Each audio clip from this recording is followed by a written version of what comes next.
شروع اللہ کا نام لے کر جو بڑا مہربان نہایت رحم والا ہے۔ اے پیغمبر، اللہ سے ڈرتے رہنا اور کافروں اور منافقوں کا کہا نہ ماننا، بے شک اللہ جاننے والا ہے، حکمت والا ہے۔ اور جو کتاب تم کو تمہارے پروردگار کی طرف سے وحی کی جاتی ہے اسی کی پیروی کیے جانا، بے شک اللہ تمہارے سب اعمال سے خبردار ہے۔ اور اللہ پر بھروسہ رکھنا اور اللہ ہی کارساز کافی ہے۔ اللہ نے کسی آدمی کے پہلو میں دو دل نہیں بنائے، اور نہ تمہاری بیویوں کو جن کو تم ماں کہہ بیٹھتے ہو تمہاری ماں بنایا، اور نہ تمہارے لے پالکوں کو تمہارے بیٹے بنایا۔ یہ سب تمہارے منہ کی باتیں ہیں، اور اللہ تو سچی بات فرماتا ہے اور وہی سیدھا رستہ دکھاتا ہے۔ مومنو، منہ بولے بیٹوں کو ان کے باپوں کے نام سے پکارا کرو کہ اللہ کے نزدیک یہی بات درست ہے۔ اگر تم کو ان کے باپوں کے نام معلوم نہ ہو تو دین میں وہ تمہارے بھائی اور دوست ہیں،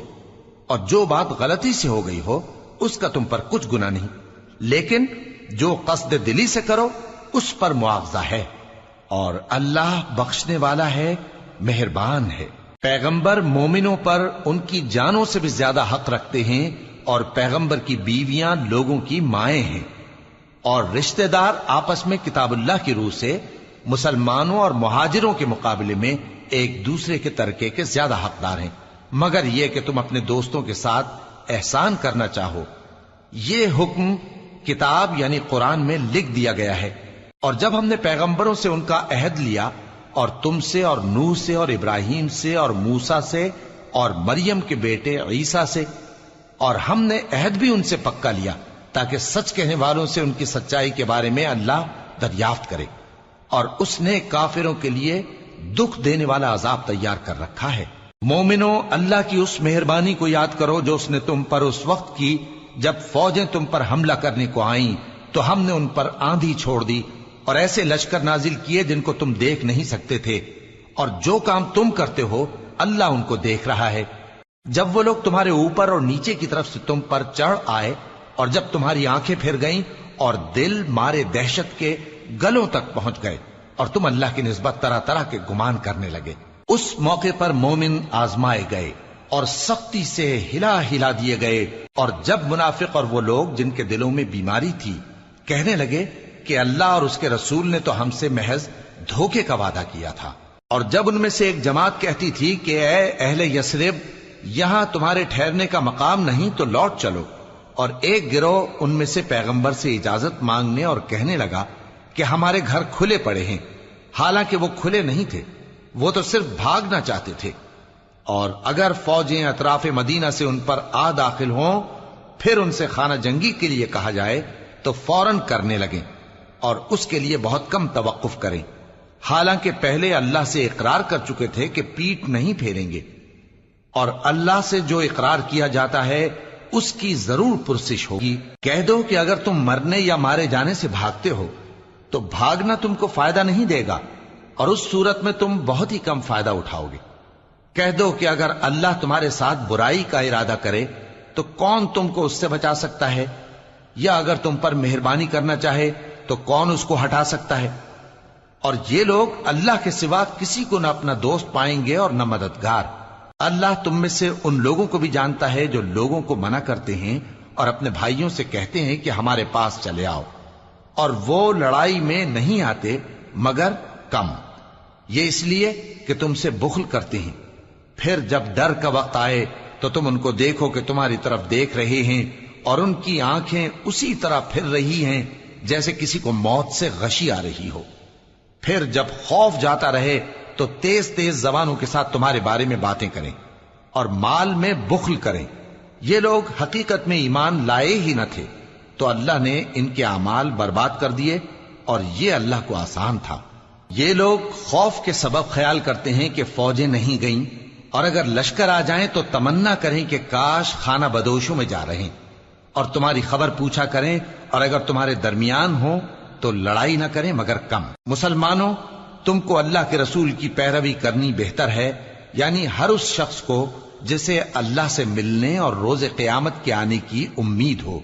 اور وہ اللہ کا ذکر کثرت سے کرتا ہو۔ اور جب مومنوں نے کافروں کے لشکر کو دیکھا تو کہنے لگے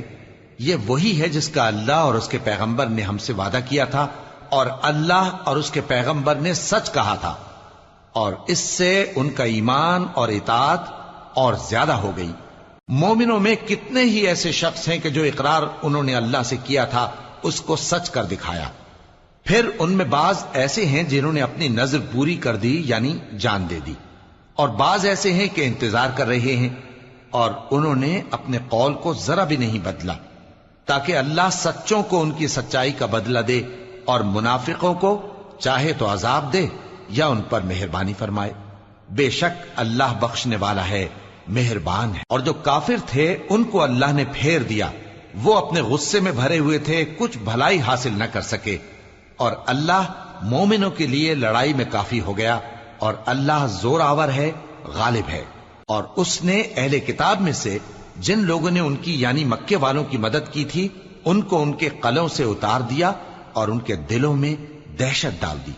تو بعض کو تم قتل کر دیتے تھے اور بعض کو قید کر لیتے تھے، اور ان کی زمین اور ان کے گھروں اور ان کے مال کا اور اس زمین کا جس میں تم نے پاؤں بھی نہیں رکھا تھا اس نے تم کو وارث بنا دیا، اور اللہ ہر چیز پر قدرت رکھتا ہے۔ اے پیغمبر، اپنی بیویوں سے کہہ دو کہ اگر تم دنیا کی زندگی اور اس کی زینت و آرائش چاہتی ہو تو آؤ میں تمہیں کچھ مال دوں اور اچھی طرح سے رخصت کر دوں، اور اگر تم اللہ اور اس کے پیغمبر اور عاقبت کے گھر یعنی بہشت کی طلبگار ہو تو تم میں جو نیکوکار ہیں ان کے لیے اللہ نے اجر عظیم تیار کر رکھا ہے۔ اے پیغمبر کی بیویوں، تم میں سے جو کوئی کھلی ناشائستہ حرکت کرے گی اس کو دونی سزا دی جائے گی، اور یہ بات اللہ کو آسان ہے۔ اور جو تم میں سے اللہ اور اس کے رسول کی فرما بردار رہے گی اور عمل نیک کرے گی اس کو ہم دونا ثواب دیں گے، اور اس کے لیے ہم نے عزت کی روزی تیار کر رکھی ہے۔ اے پیغمبر کی بیویوں، تم عام عورتوں کی طرح نہیں ہو، اگر تم پرہیزگار رہنا چاہتی ہو تو کسی اجنبی شخص سے نرم لہجے میں بات نہ کرو، تاکہ وہ شخص جس کے دل میں کسی طرح کا روگ ہے کوئی امید نہ پیدا کر لے، اور دستور کے مطابق بات کیا کرو، اور اپنے گھروں میں ٹھہری رہو، اور جس طرح پہلے جاہلیت کے دنوں میں زیب و زینت کی نمائش کی جاتی تھی اس طرح اظہار زینت نہ کرو، اور نماز پڑھتی رہو اور زکوٰۃ دیتی رہو، اور اللہ اور اس کے رسول کی فرما برداری کرتی رہو۔ اے پیغمبر کی گھر والیوں، اللہ چاہتا ہے کہ تم سے ہر طرح کی ناپاکی دور کر دے اور تمہیں بالکل پاک صاف کر دے، اور تمہارے گھروں میں جو اللہ کی آیتیں پڑھی جاتی ہیں اور حکمت کی باتیں سنائی جاتی ہیں ان کو یاد رکھو، بے شک اللہ باریک بین ہے، باخبر ہے۔ جو لوگ اللہ کے آگے سر اطاعت خم کرنے والے ہیں، یعنی مسلمان مرد اور مسلمان عورتیں اور مومن مرد اور مومن عورتیں اور فرمانبردار مرد اور فرمانبردار عورتیں اور راست باز مرد اور راست باز عورتیں اور صبر کرنے والے مرد اور صبر کرنے والی عورتیں اور عاجزی کرنے والے مرد اور عاجزی کرنے والی عورتیں اور خیرات کرنے والے مرد اور خیرات کرنے والی عورتیں اور روزے رکھنے والے مرد اور روزے رکھنے والی عورتیں اور اپنی شرمگاہوں کی حفاظت کرنے والے مرد اور حفاظت کرنے والی عورتیں اور اللہ کو کثرت سے یاد کرنے والے مرد اور کثرت سے یاد کرنے والی عورتیں۔ کچھ شک نہیں کہ ان کے لیے اللہ نے بخشش اور اجر عظیم تیار کر رکھا ہے۔ اور کسی مومن مرد اور مومن عورت کو حق نہیں ہے کہ جب اللہ اور اس کا رسول کوئی بات طے کر دیں تو وہ اس کام میں اپنا بھی کچھ اختیار سمجھیں، اور جو کوئی اللہ اور اس کے رسول کی نافرمانی کرے وہ بالکل گمراہ ہو گیا۔ اور جب تم اس شخص سے جس پر اللہ نے احسان کیا تھا اور تم نے بھی احسان کیا تھا یہ کہتے تھے کہ اپنی بیوی کو اپنے پاس رہنے دے اور اللہ سے ڈر، اور تم اپنے دل میں وہ بات چھپا رہے تھے جس کو اللہ ظاہر کرنے والا تھا، اور تم لوگوں سے ڈرتے تھے، حالانکہ اللہ ہی اس کا زیادہ مستحق ہے کہ اس سے ڈرو۔ پھر جب زید نے اس سے تعلق ختم کر لیا یعنی اس کو طلاق دے دی تو ہم نے اسے تمہاری زوجیت میں دے دیا تاکہ مومنوں پر ان کے منہ بولے بیٹوں کی بیویوں کے ساتھ نکاح کرنے کے بارے میں جب وہ بیٹے ان سے اپنا تعلق ختم کر لیں یعنی طلاق دے دیں کچھ تنگی نہ رہے،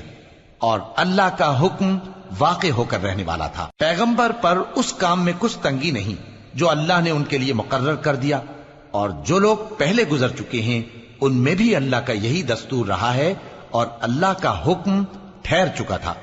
یعنی ان پیغمبروں میں جو اللہ کے پیغام جوں کہ توں پہنچاتے اور اس سے ڈرتے اور اللہ کے سوا کسی سے نہیں ڈرتے تھے،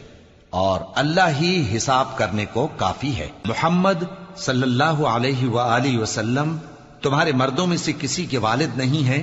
لیکن اللہ کے پیغمبر اور نبیوں کی مہر یعنی سلسلہ نبوت کو ختم کر دینے والے ہیں، اور اللہ ہر چیز سے واقف ہے۔ اے اہل ایمان، اللہ کا بہت بہت ذکر کیا کرو اور صبح و شام اس کی پاکی بیان کرتے رہو۔ وہی تو ہے جو تم پر رحمت بھیجتا ہے اور اس کے فرشتے بھی، تاکہ تم کو اندھیروں سے نکال کر روشنی کی طرف لے جائے، اور اللہ مومنوں پر مہربان ہے۔ جس روز وہ اس سے ملیں گے تو ان کا تحفہ اللہ کی طرف سے سلام ہوگا، اور اس نے ان کے لیے عمدہ ثواب تیار کر رکھا ہے۔ اے پیغمبر، ہم نے تم کو گواہی دینے والا اور خوشخبری سنانے والا اور خبردار کرنے والا بنا کر بھیجا ہے، اور اللہ کی طرف اسی کے حکم سے بلانے والا اور چراغ روشن۔ اور مومنوں کو خوشخبری سنا دو کہ ان کے لیے اللہ کی طرف سے بڑا فضل ہے، اور کافروں اور منافقوں کا کہا نہ ماننا اور نہ ان کے تکلیف دینے پر نظر کرنا، اور اللہ پر بھروسہ رکھنا، اور اللہ ہی کارساز کافی ہے۔ مومنوں، جب تم مومن عورتوں سے نکاح کر کے ان کو ہاتھ لگانے یعنی ان کے پاس جانے سے پہلے طلاق دے دو تو تم کو کچھ حق نہیں کہ ان سے عدت پوری کراؤ، بس ان کو کچھ فائدہ یعنی خرچ دے دو اور ان کو اچھی طرح سے رخصت کر دو۔ اے پیغمبر صلی اللہ علیہ وآلہ وسلم،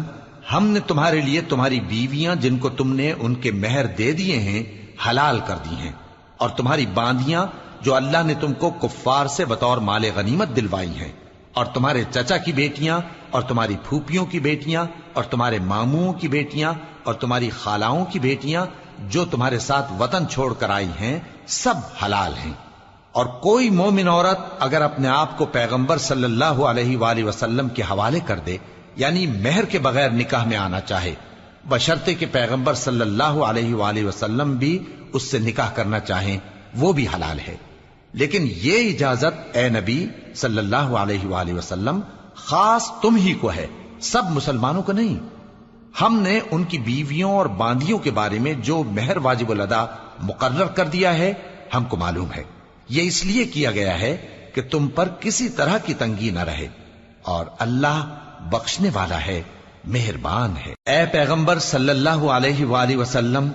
تم کو یہ بھی اختیار ہے کہ جس بیوی کو چاہو پیچھے رکھو اور جسے چاہو اپنے پاس رکھو، اور جس کو تم نے پیچھے کر دیا ہو اگر اس کو پھر اپنے پاس طلب کر لو تو تم پر کچھ گناہ نہیں۔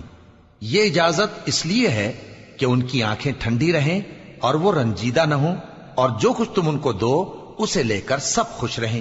اور جو کچھ تمہارے دلوں میں ہے اللہ اسے جانتا ہے، اور اللہ جاننے والا ہے، بردبار ہے۔ اے پیغمبر صلی اللہ علیہ وآلہ وسلم، ان کے سوا اور عورتیں تم کو جائز نہیں، اور نہ یہ کہ ان بیویوں کو چھوڑ کر اور بیویاں کر لو، خواہ ان کا حسن تم کو کیسا ہی اچھا لگے، مگر وہ جو تمہارے ہاتھ کا مال ہے یعنی باندیوں کے بارے میں تم کو اختیار ہے، اور اللہ ہر چیز پر نگاہ رکھتا ہے۔ مومنوں، پیغمبر صلی اللہ علیہ وآلہ وسلم کے گھروں میں نہ جایا کرو مگر اس صورت میں کہ تم کو اجازت دی جائے یعنی کھانے کے لیے بلایا جائے، جبکہ اس کے پکنے کا انتظار بھی نہ کرنا پڑے۔ لیکن جب تمہاری دعوت کی جائے تو جاؤ، اور جب کھانا کھا چکو تو چل دو، اور باتوں میں جی لگا کر نہ بیٹھ رہو۔ یہ بات پیغمبر صلی اللہ علیہ وآلہ وسلم کو ایذا دیتی تھی، اور وہ تم سے حیا کرتے تھے اور کہتے نہیں تھے، لیکن اللہ سچی بات کے کہنے سے نہیں شرماتا۔ اور جب پیغمبر صلی اللہ علیہ وآلہ وسلم کی بیویوں سے کوئی سامان مانگو تو پردے کے باہر سے مانگو، یہ تمہارے اور ان کے دلوں کے لیے بہت پاکیزگی کی بات ہے۔ اور تم کو یہ شایع نہیں کہ رسول اللہ صلی اللہ علیہ وآلہ وسلم کو تکلیف دو، اور نہ یہ کہ ان کی بیویوں سے کبھی ان کے بعد نکاح کرو،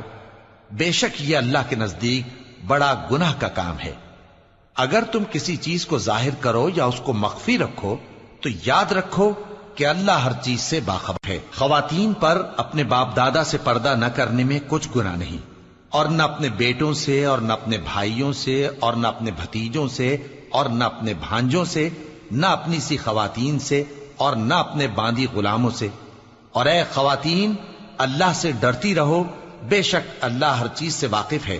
اللہ اور اس کے فرشتے اس پیغمبر صلی اللہ علیہ وآلہ وسلم پر درود بھیجتے ہیں، مومنو تم بھی ان پر درود بھیجو اور خوب سلام بھیجا کرو۔ جو لوگ اللہ اور اس کے پیغمبر صلی اللہ علیہ وآلہ وسلم کو اذیت پہنچاتے ہیں ان پر اللہ دنیا اور آخرت میں لعنت کرتا ہے، اور ان کے لیے اس نے ذلیل کرنے والا عذاب تیار کر رکھا ہے۔ اور جو لوگ مومن مردوں اور مومن عورتوں کو ایسے کام کی تہمت سے جو انہوں نے نہ کیا ہو ایذا دیں تو انہوں نے بہتان کا اور کھلے گناہ کا بوجھ اپنے سر پر رکھا۔ اے پیغمبر صلی اللہ علیہ وآلہ وسلم، اپنی بیویوں اور بیٹیوں اور مسلمانوں کی عورتوں سے کہہ دو کہ باہر نکلا کریں تو اپنے چہروں پر چادر لٹکا کر گھونگھٹ نکال لیا کریں۔ یہ چیز ان کے لیے موجب شناخت و امتیاز ہوگی تو کوئی ان کو ایذا نہ دے گا، اور اللہ بخشنے والا ہے، مہربان ہے۔ اگر منافق اور وہ لوگ جن کے دلوں میں روگ ہے اور جو مدینے کے شہر میں بری بری خبریں اڑایا کرتے ہیں اپنی حرکتوں سے باز نہ آئیں گے تو ہم تم کو ان کے پیچھے لگا دیں گے، پھر وہ تمہارے پڑوس میں نہ رہ سکیں گے مگر تھوڑے دن، وہ بھی پھٹکارے ہوئے، جہاں پائے گئے پکڑے گئے اور جان سے مار ڈالے گئے۔ جو لوگ پہلے گزر چکے ہیں ان کے بارے میں بھی اللہ کی یہی عادت رہی ہے، اور تم اللہ کی عادت میں تغیر و تبدل نہ پاؤ گے۔ لوگ تم سے قیامت کی نسبت دریافت کرتے ہیں کہ کب آئے گی، کہہ دو کہ اس کا علم اللہ ہی کو ہے، اور تمہیں کیا پتا، ہو سکتا ہے قیامت قریب ہی آ گئی ہو۔ بے شک اللہ نے کافروں پر لعنت کی ہے اور ان کے لیے جہنم کی آگ تیار کر رکھی ہے، اس میں وہ ہمیشہ ہمیشہ رہیں گے، نہ کسی کو دوست پائیں گے اور نہ مددگار۔ جس دن ان کے چہرے آگ میں الٹ پلٹ کیے جائیں گے تو کہیں گے اے کاش ہم اللہ کی فرما برداری کرتے اور رسول صلی اللہ علیہ وآلہ وسلم کا حکم مانتے، اور کہیں گے کہ اے ہمارے پروردگار، ہم نے اپنے سرداروں اور بڑوں کا کہا مانا تو انہوں نے ہم کو رستے سے بھٹکا دیا۔ اے ہمارے پروردگار، ان کو دگنا عذاب دے اور ان پر بڑی لعنت کر۔ مومنو تم ان لوگوں جیسے نہ ہونا جنہوں نے موسیٰ کو عیب لگا کر رنج پہنچایا تو اللہ نے ان کو بے عیب ثابت کر دیا، اور وہ اللہ کے نزدیک آبرو والے تھے۔ مومنو اللہ سے ڈرا کرو اور بات سیدھی کہا کرو، وہ تمہارے سب کام سنوار دے گا اور تمہارے گناہ بخش دے گا، اور جو شخص اللہ اور اس کے رسول صلی اللہ علیہ وآلہ وسلم کی فرمانبرداری کرے گا تو بے شک بڑی مراد پائے گا۔ ہم نے بار امانت کو آسمانوں اور زمین اور پہاڑوں پر پیش کیا تو انہوں نے اس کے اٹھانے سے انکار کیا اور اس سے ڈر گئے، اور انسان نے اس کو اٹھا لیا، بے شک وہ بڑا ظالم بڑا جاہل ہے۔ تاکہ اللہ منافق مردوں اور منافق عورتوں اور مشرک مردوں اور مشرک عورتوں کو عذاب دے، اور اللہ مومن مردوں اور مومن عورتوں پر مہربانی کرے، اور اللہ تو بخشنے والا ہے، مہربان ہے۔